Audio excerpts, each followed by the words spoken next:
করে এটুকু তুই বুঝেছিস, যার হাতে এখন তুই পড়েছিস সেখান থেকে তুই বেরোতে পারবি না। আর বেরোলে তোর যে কি হাল হবে সে তো আরেকজনকে দেখে তোর এখন বোধগম্য হচ্ছে। কারণ ওই যে কেস কেস তোকে করতেই হবে, তার জন্য তোকে আবার একটা নতুন কেস করতে হলো। অর্থাৎ সমুদ্রে বারবার ঢেউ আসতেই থাকবে এবং সেই ঢেউয়ের ধাক্কায় তুই কুপকাত হবি। অর্থাৎ তোর এখন অর্থদণ্ড দিতে হবে। ওই 40-50 শুধু মুখ থেকে বেরিয়েছে, আর কত কত জিনিস যেগুলো সামনে এলো না সেটা এখন আমাদের দেখার জন্য ওয়েট করতে হবে। অর্থাৎ সব খবর সামনে বেরোবে।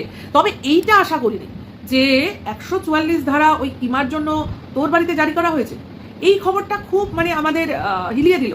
অর্থাৎ তুই কিন্তু এবং তোর লিগাল টিম জোর গলায় এতদিন বলে এসেছিস যাতে বাচ্চার মা বাচ্চার সঙ্গে দেখা না করতে পারে, যাতে এই বাড়ির চারপাশে না আসতে পারে, সেই কারণে নাকি ওই ধারাটা ধার্য করা হয়েছে।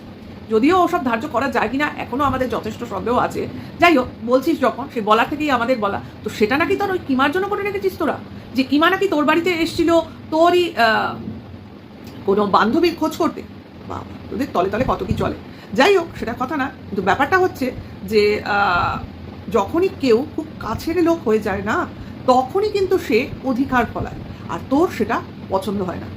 দেখ তোর নিজের দিদি যে কিনা তোকে